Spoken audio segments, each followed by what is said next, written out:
आज पढ़ेंगे हम फ्रिक्शन के बारे में। अभी तक जो जो पढ़ चुके हैं वो मैं बता दूं। पहले हमने first law, second law, third law पढ़े कि भाई 3 लॉज हैं जिसके हिसाब से पार्टिकल्स बिहेव करते हैं under the influence of forces, है ना।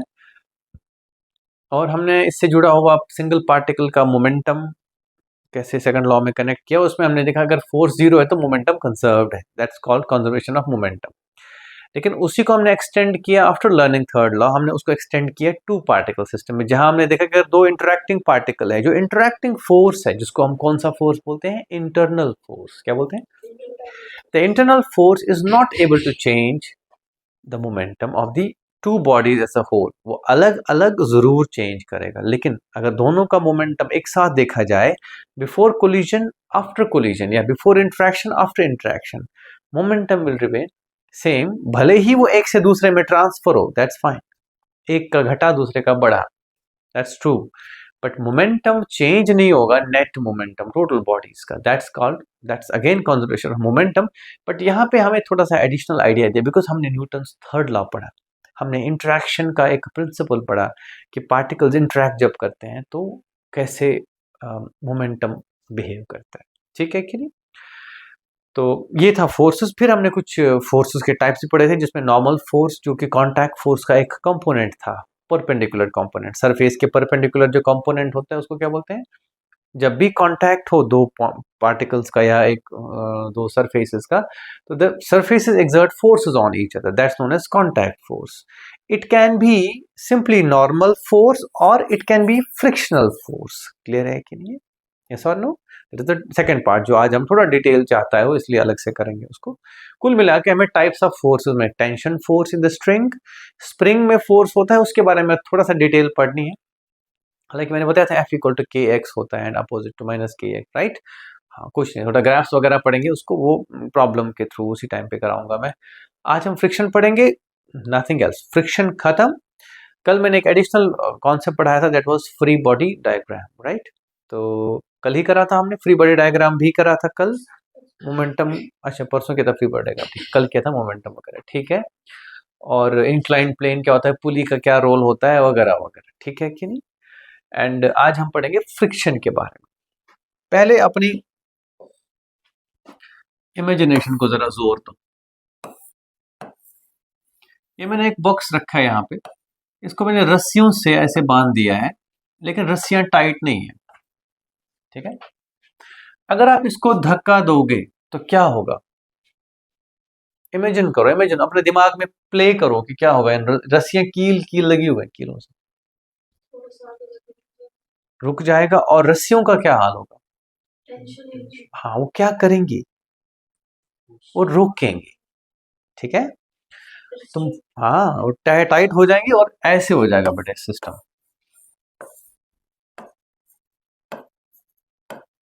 This is not what is happening in any case, but मैं जस्ट, अगर हम रस्सियां बांध भी दें तो एक तरह का पकड़ बनेगी, छोड़ेगा नहीं। सही बात है कि नहीं? गुड। इसी तरह से जब हम दो बॉडीज क्लोज कांटेक्ट में रखते हैं, ठीक है कि नहीं, तो इनके जो एटम्स हैं, जो नजदीक नजदीक एटम्स हैं, और यहां से भी जो नजदीक नजदीक एटम्स हैं, they start developing bonds. Okay, they start developing sort of weldings with each other. This is an electromagnetic force, bonding, है ना, electro and magnetism, right?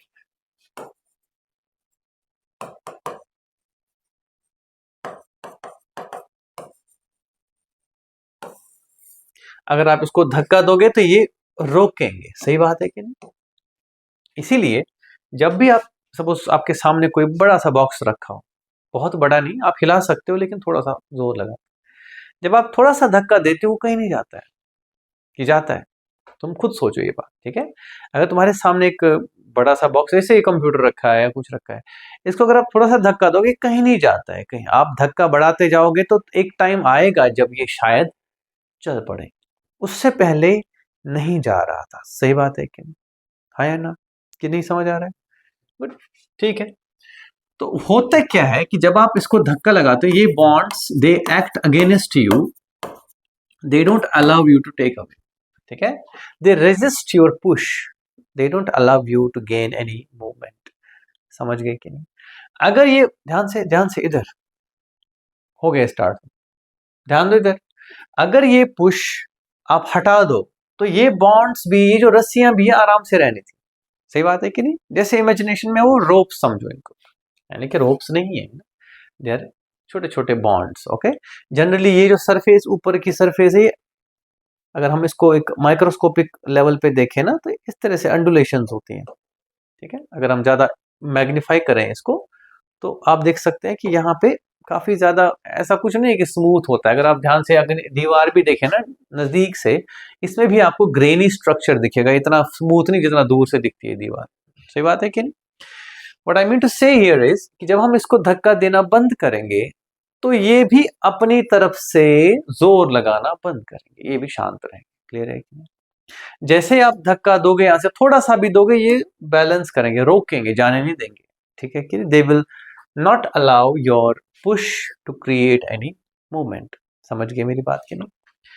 तो क्या तुम्हें एक्सपीरियंस से ये ध्यान है कभी कि अगर हमने एक बड़ा सा बॉक्स रखा है, आप इसको धक्का दे दो, अगर हम जीरो से स्टार्ट करें, जीरो मीन्स नो फोर्स, तो ये भी शांत है, इक्विलिब्रियम है। क्या ये सही बात है कि नहीं? दिख रहा है ना, बॉक्स रखा हुआ है, कहीं नहीं मूव कर रहा है, तो नेट फोर्स क्या होगा? अब मैं तो कुछ नहीं लगा रहा हूं, तो यहां पे भी क्या होगा? फ्रिक्शन भी क्या होगा? Nothing, because it's not needed. Friction is a need based force. क्या है ये? जब जरूरत है तभी आएगा। सही बात है कि नहीं? फिलहाल मैंने एक एग्जाम्पल दिया, एक सिनेरियो बताया कि मैं फोर्स नहीं लगा रहा हूं, इस डब्बे को फोर्स किसी और तरह से आने की जरूरत भी नहीं है, ये रुका हुआ है। अब मैंने यहां से 1 न्यूटन लगा दिया, छोटा सा फोर्स, और ये बॉक्स आगे नहीं जा रहा है, उसका क्या मतलब है? देखो ना, मतलब अगर मैंने फोर्स लगाया तो ये मूव करना चाहिए था, as per Newton first law and second law. ठीक है कि नहीं? It should have moved, right? लेकिन ये मूव नहीं करा।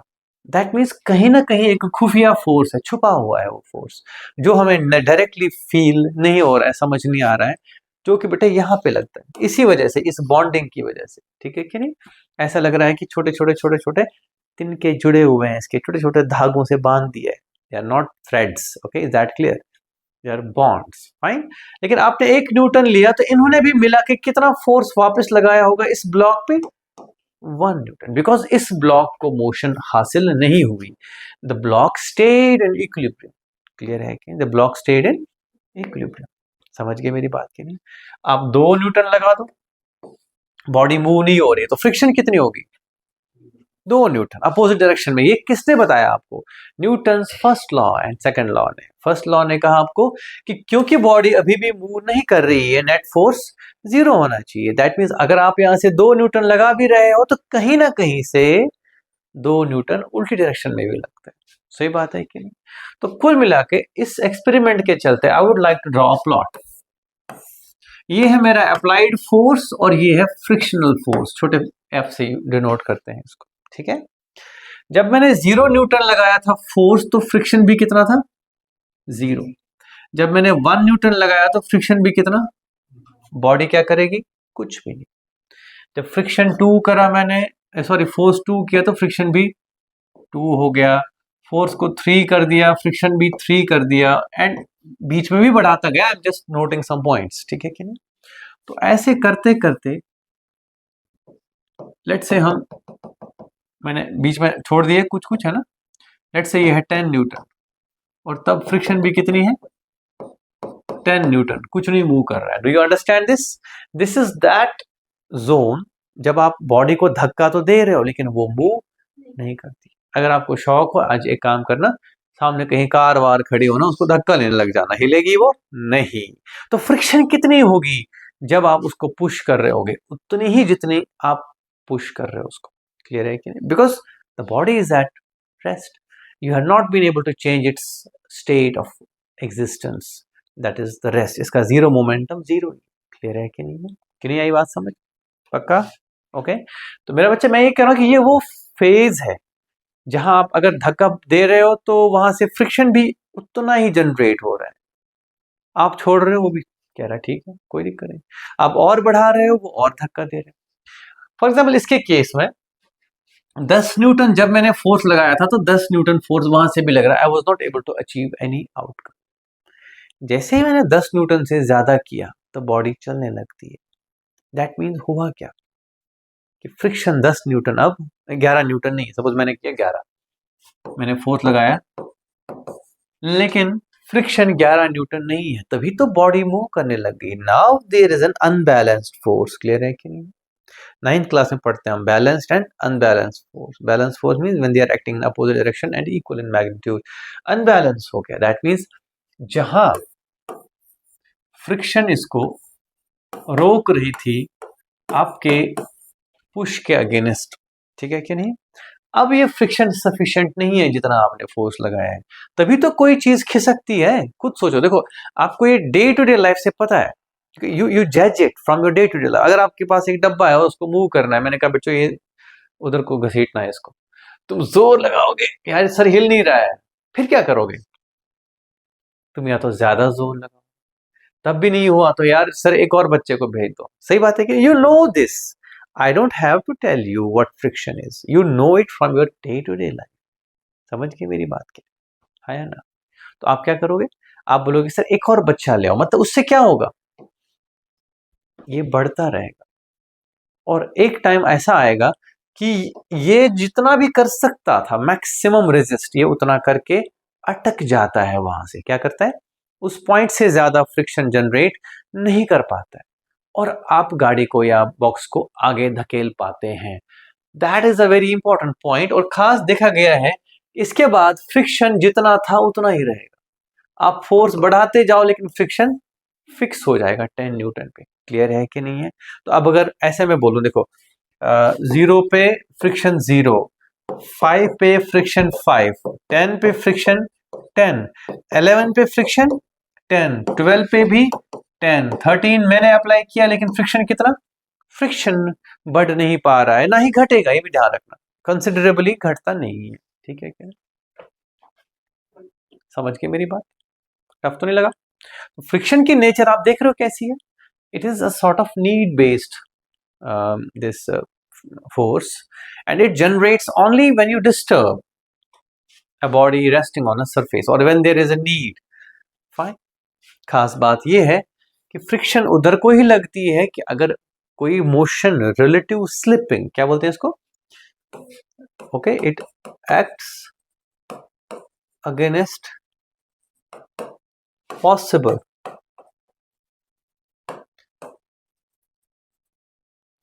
Relative slipping. अगर दो सरफेस एक दूसरे से स्लिप होने लग जाएं तो ये उसके खिलाफ वर्क करता है, ये वो करने देना नहीं चाहेगा। ठीक है कि नहीं? समझ आए कि नहीं? देखो तो मैं बोलूंगा इस पूरे सिनेरियो में, प्लीज प्लीज लुक हियर, इस पूरे सिनेरियो में बॉडी वाज एट रेस्ट। सही बात है? यस और नो? रिलेटिवली सरफेस से सरफेस खिसक नहीं रही थी, सब कुछ रेस्ट पर था। इस पूरे जोन की फ्रिक्शन को बोलते हैं स्टैटिक फ्रिक्शन। क्या बोलते हैं उसको?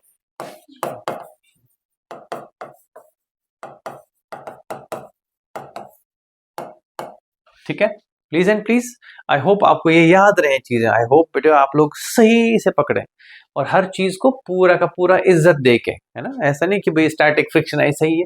खुद सोचो, स्टैटिक फ्रिक्शन 0 भी हो सकती है, 1 भी हो सकती है, 2 भी हो सकती है और अपनी एक मैक्सिमम वैल्यू भी हो सकती है। मैंने तो 10 बताया, 10 जरूरी नहीं है, कुछ भी हो सकता है। ठीक है, it depends on the surfaces. Fine, ठीक है।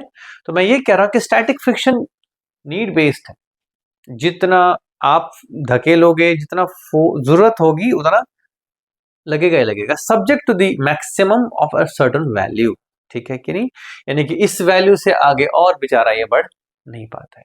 क्लियर है कि नहीं? समझ गए कि नहीं? यस और नो? गुड, नोट कर सकते हो। ठीक है, तो फ्रिक्शन सबसे पहले इसका नेचर इलेक्ट्रोमैग्नेटिक है, नोट कर लेना। The nature of friction is electromagnetic. It's an electromagnetic bonding between molecules or atoms of two connected surfaces. पहली बात, okay? It's an electromagnetic interaction and it opposes the possible relative sliding or slipping of two contact surfaces. ठीक है कि नहीं? और जो static friction है जिसकी अभी तक हमने बात की, it means the two surfaces are at rest with respect to each other. That doesn't mean कि रेस्ट पर है तो फ्रिक्शन नहीं लगेगा, लेकिन डिपेंड करता है कि कितना लगेगा। क्लियर है कि नहीं? जितना आप धकेलने की कोशिश करोगे उतना ही फ्रिक्शन लगेगा। लेकिन जैसे ही हम इस पॉइंट पे पहुंचते हैं, ये जो मैक्सिमम फ्रिक्शन है, मैक्सिमम स्टैटिक फ्रिक्शन जो है, इसको बोलते हैं लिमिटिंग फ्रिक्शन। क्या बोलते हैं?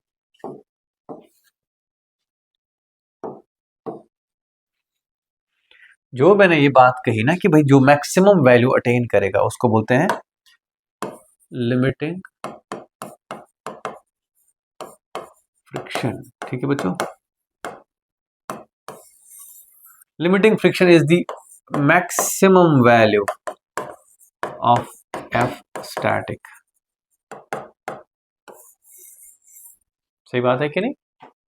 It is the maximum value of static. क्या हमेशा ही मैक्सिमम होगा? नहीं, जब जरूरत पड़े तभी मैक्सिमम फ्रिक्शन होगा। क्लियर है कि नहीं? समझ पा रहे हो कि नहीं?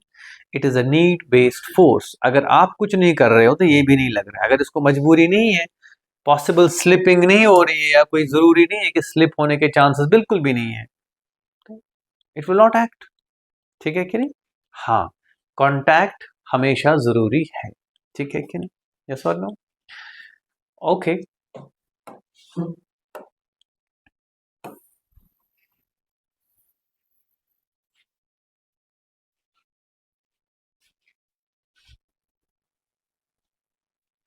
So limiting friction is not the friction, okay?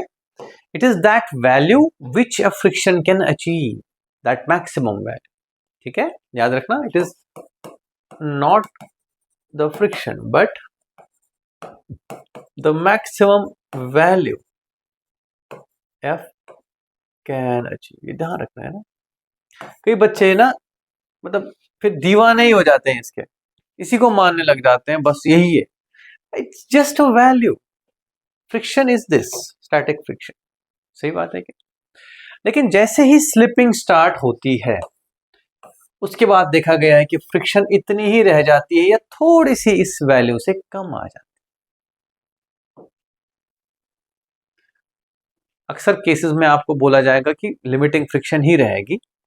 हो सकता है क्लियरली स्पेसिफाई करे कभी तो थोड़ी सी कम होगी, यानी कि मैं ये कह रहा हूं कि चल यार ये लिमिटिंग फ्रिक्शन तो थी एफ मैक्सिमम, लेकिन फिर थोड़ी फ्रिक्शन कम होती है। आप ऐसे भी समझ सकते हो, जब एक ब्लॉक निकलता है फिर उसको भगा के रखना थोड़ा सा आसान होता है। सही बात है कि नहीं?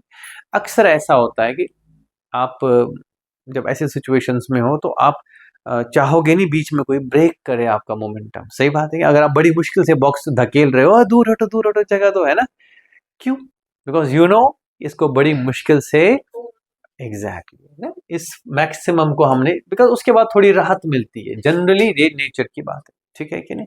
इसके बारे में पढ़ेंगे, पहले समझ लो ये बात। एफ मैक्सिमम के दीवाने होने की जरूरत नहीं है। कीप योर माइंड फ्लेक्सिबल कि फ्रिक्शन कुछ भी हो सकता है। ठीक है कि नहीं? You should more and more look at the equilibrium कि बॉडी रुकी है कि चल रही है वगैरह वगैरह। ठीक है कि नहीं? Okay done. ओके, तो ये जो जोन है जब ये चल पड़ता है इसको बोलते हैं स्लाइडिंग फ्रिक्शन या काइनेटिक फ्रिक्शन। क्या बोलते हैं इसको? जस्ट नाम दिया गया है, बट चलो अब बार बार थोड़ी बोलेंगे kinetic friction kinetic friction. Mathematics में आएगा कहीं पे तो आप बार बार काइनेटिक फ्रिक्शन लिखे जा रहे हो। We shall use some terms for them, है ना? तो we represent this by f small k. This is constant throughout sliding, right? क्योंकि स्लाइड हो रहा है और मैं कह रहा हूं फ्रिक्शन इतना ही रहेगा तो ये कांस्टेंट होगा। ठीक है कि नहीं? चेंज, हाँ, बॉडी को आप और जोर लगाओ कुछ भी करो, फ्रिक्शन अपनी वैल्यू जितनी उसने रखनी है तो रखनी है। क्लियर है कि नहीं? यस और नो? तो this was about friction and how it works. इसके कुछ लॉज हैं वो पढ़ने हमको। उससे पहले मैं एक चतुर वाला क्वेश्चन देना चाहता हूँ। ठीक है, एक बदमाशी वाला क्वेश्चन देते हैं ना, चालाक सवाल। मान लो एक फ्रिक्शनलेस प्लेन है। क्या है? इस पे अगर एक बॉक्स रखूं तो क्या करेगा वो टिक नहीं सकता यहाँ पे। अगर आपको मेरी बात पे यकीन नहीं है, एक काम करो, एक फुली जो वो नहीं होता है जहां खेलते हैं बच्चे पार्क में, हाँ स्लाइड, उस पे ना मतलब एक पूरी 1-2 लीटर ना कड़वा तेल फेंक दो घर से लेके, और फिर उस पे रुक के दिखाओ। नहीं रुक सकते, क्यों? There is no friction. That's how you can visualise कि क्या हो रहा होगा बिना फ्रिक्शन के। ठीक है, ये तो बिना फ्रिक्शन का हो गया। वो हो गया तेल फेंका हुआ स्लाइड के ऊपर, उसके ऊपर लेट से कोई बच्चा अगर खड़ा होना चाहे तो कोई चांस नहीं। आई रिमेम्बर बचपन में मेरा एक फ्रेंड था, गांव में जैसे हम थे, तो उनके हमारे यहाँ बच्चों बर्फ जब होती है ना, तो नेचुरली वो बर्फ ज्यादा होती है तो वो फिर जमा होती है, फाइन, फिर थोड़ी सी धूप आती है तो पिघलने लगती है। तो I think I should have been around 4th 5th 6th में होता, मैं बहुत जाता था उनके घर। तो मैंने कहा चल भाई घर चलते, कुछ खेल रहे थे, कुछ सर्दियां थी है ना, सर्दियों में फिर बच्चे बेचारे वहां पे और क्या करते हैं छोटे बच्चे। तो मैं गया, और जब उसके घर के सामने पहुंचा तो वो वरांडा पे बर्फ गिरी है, क्योंकि वरांडा घर से बाहर को था। ठीक है, एंड वरांडा पे क्या था बच्चे, जैसे मार्बल नहीं है, वो मार्बल से भी ज्यादा फिनिश्ड फ्लोर था वो, बहुत मतलब ना क्या बोलूं मैं, वो ग्राइंड किया हुआ था जब बना था। अब जैसे उस पे बर्फ गिरी, such a floor needs to be kept dry. तो जैसे उस पे बर्फ गिरी ना, मेरा पैर उसने मुझे बोला कि भाई रुक जा, आराम से चलना यहाँ पे। मैंने कहा कुछ नहीं होगा, मैं हूं यार, तो मैं कैसे गिर सकता हूँ। And seriously I felt like, मतलब there was no control at all, there was no friction in my feet.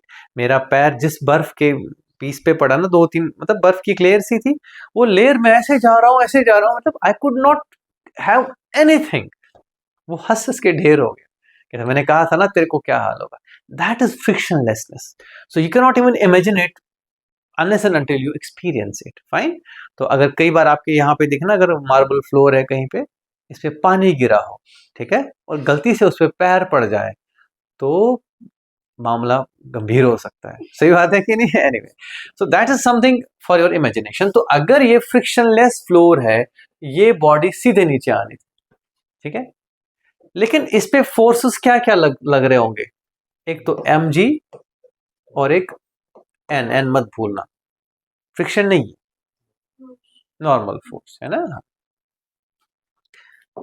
अब अगर मैं इसी के बदले आपके सामने एक फ्रिक्शन वाला फ्लोर रखा मैंने, दिस इज रफ सरफेस, क्या है, और उसके ऊपर एक मास m रख दिया और ये टिक गया, क्या हुआ? मास m है और ये टिक गया। इस पे बेटे नॉर्मल फोर्स ऐसे लगेगा और फ्रिक्शनल फोर्स ऐसे लगेगा। और मैं खास बात बोलूं, इस n और इस f का जो नेट रिजल्टेंट होगा उसको कौन सा फोर्स बोलेंगे?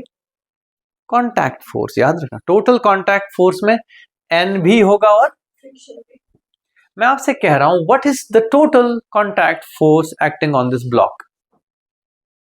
ये ब्लॉक नीचे नहीं जा रहा है, mg, yes, very good, शाबाश, first time someone answered it, very good, mg, because you look at its equilibrium। कौन है जो इसको यहां टिका के रखा हुआ है? ये और ये मिलके, दैट मीन्स इनका रिजल्टेंट उतना ही होगा जितना, मेरी बात समझ, अगर मैंने mg बना दी हूं यहाँ पे, that means mg is equal to resultant of these two. सही बात है कि नहीं?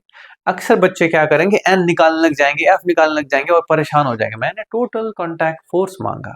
मैं ये कह रहा हूं, देखो इसको अगर आप फ्रिक्शन नॉर्मल फोर्स की नजर से ना देखो, just look at it through the prism of कि भाई ये एक फोर्स है, ये दूसरा फोर्स है, ये F1 है, ये F2 है और ये mg है। कोई तुमसे पूछे इन दोनों का रिजल्टेंट कितना है, तो तुम क्या बोलोगे? ये दोनों उतना ही फोर्स लगा रहे हैं जितना ये लगा रहे हैं, तभी तो बॉडी मूव नहीं कर रही है। ये इंपॉर्टेंस है बेटे न्यूटन्स लॉ की। किसकी है ये? तो जितना भी आप नए नए टॉपिक्स पढ़ोगे, I would want you to connect your mind to the basic topics again and again and again. ठीक है, कि किस चीज की भाषा बोलनी है, लैंग्वेज बोलनी है, जबान बोलनी है, कहां से निकल के आया है ये। नए नए कॉन्सेप्ट्स करो, उन्हीं की लैंग्वेज से करो, लेकिन कनेक्शन मत भूलना कि अल्टीमेट जो रूट है वो कहां पे है। ठीक है, तो फ्रिक्शन भी है, नॉर्मल फोर्स भी है, ये सब कुछ है, बट फाइनल न्यूटन्स लॉज है इस चैप्टर के लिए। क्लियर है कि नहीं? ओके, ये था फ्रिक्शन पे एक सवाल। तो फ्रिक्शन में जस्ट मैंने समझाया कि किधर को लगेगा फ्रिक्शन और कैसे नॉर्मल फोर्स के साथ मिलके वो क्या बनता है, कॉन्टैक्ट फोर्स। ठीक है, तो अगर कोई पूछा आप बोलोगे n square plus f square का रूट इज इक्वल टू, ठीक है कि नहीं? ओके, ये एक what's I wanted to sort of discuss with you guys. ठीक है कि नहीं? नोट कर सकते हो। अब लॉज ऑफ फ्रिक्शन छोटा सा आता है, कई बार थ्योरेटिकल टॉपिक पूछेंगे आप लोगों को कि लॉज ऑफ फ्रिक्शन क्या है। Friction is a force, so why should I tell you whether it's a vector or scalar? I should not tell you that. ठीक है, that's a decision my students should make. Okay, समझे कि नहीं बिल्ली? पक्का नींद तो नहीं आ रही? समझ आए बेटे? ठीक है, बिठा दूं?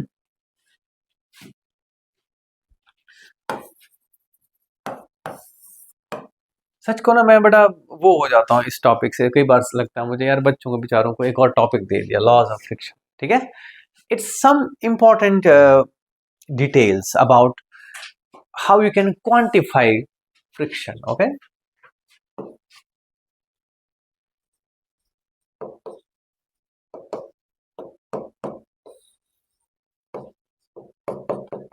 फ्रिक्शन को क्या करना है, क्वांटिफाई, मतलब वैल्यूज निकालनी है यार। हमने डिस्कस तो कर लिया फोर्स नया एक, अब वैल्यू भी तो पता होनी चाहिए। देखो ध्यान से,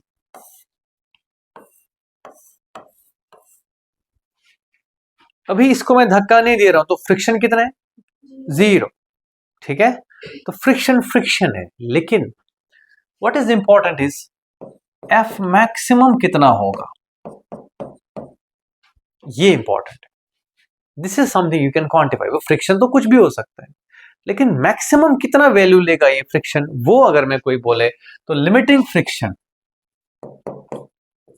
is equal to mu times N.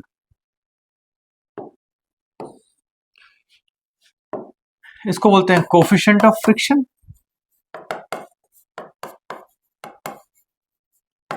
N is the normal force या normal reaction between the two surfaces. खुद सोचो, देखो ध्यान से, please please listen here, listen here. अगर मैं इसको धक्का दे रहा हूं और ये निकल जाता, अगर कोई इस पे जानबूझ के पांव रख दे तो ये निकालना मुश्किल हो जाए। उससे हुआ क्या, पांव दबने से यहां जो है इंटरेक्शन स्ट्रांग होगी। ओके, जो भी अंडुलेशंस थे सरफेस में और फंस गई। ऐसे केस में हमें इसको आगे धकेलना मुश्किल हो जाता है। Simple as that. समझ गए कि नहीं? ओके, ये तो हो गया नॉर्मल फोर्स का वो मतलब I would like to give one more example for this. Let's take this book, NCERT book. अगर मैंने इसको टिका के रखा है, क्यों टिकाया है कि मैंने इसको धक्का दिया हुआ, अगर मैं धक्का हटाऊं तो कहां जाता है? ठीक है कि नहीं? वाई, मैं शो करता हूं आपको डायग्राम से। इसका मतलब इट्स लाइक दिस, मैंने इस बुक को ऐसे धकेला था, उस वजह से यहां से एक नॉर्मल फोर्स जनरेट हुआ था। इसी वजह से ये नीचे नहीं जा रहा था अंडर इट्स ओन वेट।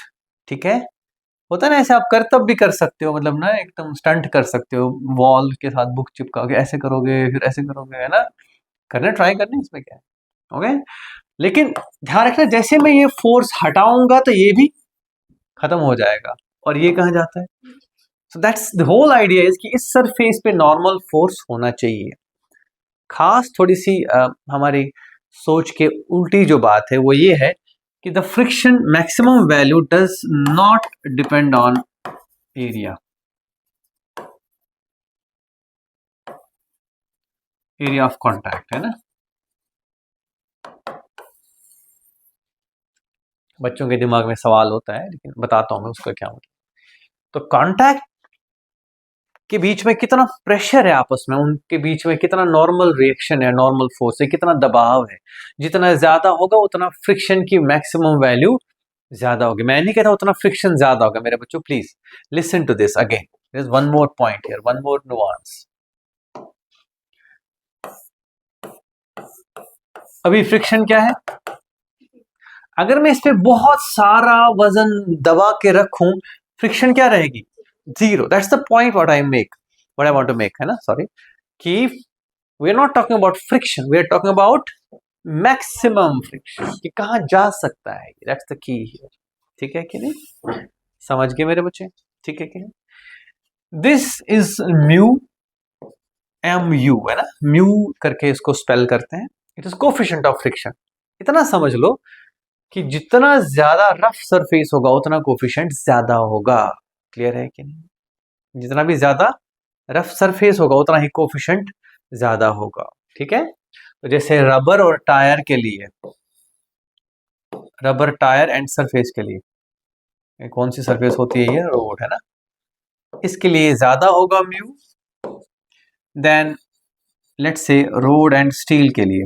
अगर एक स्टील का टायर होगा, ठीक है, ऑफ कोर्स आपको ध्यान होगा कि स्टील के टायर पे आप साइकिल तो चला नहीं सकते, है ना, फिसल जाएगा जल्दी से। सही बात है कि नहीं? लेकिन रबर टायर टेढ़ा भी करो आप साइकिल तब भी वो टिकता है। सारी बातें क्लियर होगी? ठीक है, कोई शक तो नहीं रहा? तो फ्रिक्शन ऐसी है बेटे। Okay, once the surfaces are sliding उसको बोलते हैं काइनेटिक फ्रिक्शन। तो पहली बात ये है बेटे, that friction, laws of friction में सबसे पहली बात ये है that F maximum is proportional to n, या F maximum is equal to mu times n, पहला। और दूसरा, F kinetic is equal to mu kinetic into n। ये बात भी ध्यान में रखना, काइनेटिक की बात करें तो तब कोफिशिएंट थोड़ा सा डिफरेंट होता है रादर देन दिस। इसको हम म्यू स्टैटिक बोलते हैं। स्टैटिक कंडीशन है ना, यानी कि म्यू एस। ठीक है, of course limiting friction is the maximum of static friction. अभी भी स्लाइडिंग नहीं हुई है। क्लियर है क्या? ओके, समझ के मेरी बात कि नहीं आई बात समझ? टफ तो नहीं लगा? ठीक है, और एरिया पे डिपेंडेंस नहीं है। सही बात है, लेकिन तब भी हमें कई बार लगता है कि अगर हमारी कार के टायर मोटे होंगे तो ज्यादा सही हो जाएगा, अच्छी ग्रिप बनेगी। उसका क्या मतलब है? फ्रिक्शन बढ़ती है उससे या क्या बढ़ता है?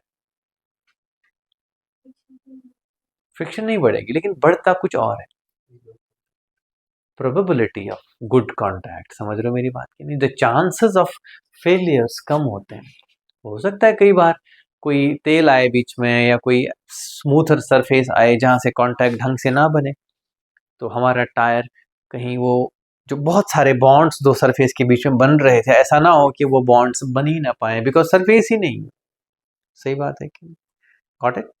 ठीक है, तो सरफेस एरिया जो है that's not important, that's not at all important as long as the maximum friction is concern. मैं बार बार कहूंगा this is a theory lecture. क्या ये प्रैक्टिकली काफी सारी चीजें थोड़ी सी डिफरेंट हो जाती हैं, बट हमारा फिलहाल कॉम्प्लेक्सिफाई करने का काम नहीं है। We are trying to simplify things. उसमें सबसे पहले ये बात है कि it doesn't depend on area. Clear है? As per the theory there is no need for friction to depend on area of contact. हाँ, एक कॉन्टैक्ट कितना जबरदस्त तरीके से एक दूसरे से दबे हुए हैं उतना ही निकालना मुश्किल होगा। क्लियर है कि नहीं? ओके, जैसे मैंने ये पेन हाथ में पकड़ा, अगर मैं ऐसे पकड़ूं तो कोई घसीट सकता है इसको मेरे हाथों के बीच में से, बिकॉज नॉर्मल फोर्स कम है। अगर मैं बहुत जोर लगाऊं तो इसको निकालना मुश्किल होगा। जब आप भाई बहन कई बार लड़ते हो किसी चीज के लिए, तो आप क्या क्रिएट करते हो? उस पकड़ किससे बनती है? ओ गॉड। तो बात ये हो रही थी कि पकड़, जब हम किसी चीज को पकड़ते हैं, यहाँ लाइट चली गई है so I have to close this up. तो जब हम पकड़ते हैं किसी चीज को तो हम नॉर्मल फोर्स बनाते हैं। जब हम उसको जोर से लगा पकड़ते हैं किसी चीज को तो we increase the normal force, तभी जाके वो पकड़ बनती है और दूसरा उसको बाहर खींच नहीं पाता है। तो आज के लिए इतना बहुत है। Thank you. और सब्सक्राइब, लाइक, शेयर, कमेंट, जो जो भी अच्छे अच्छे काम आप करते हैं वो सब करने हैं इस वीडियो के साथ, और खुश रहना है। Bye bye, take care.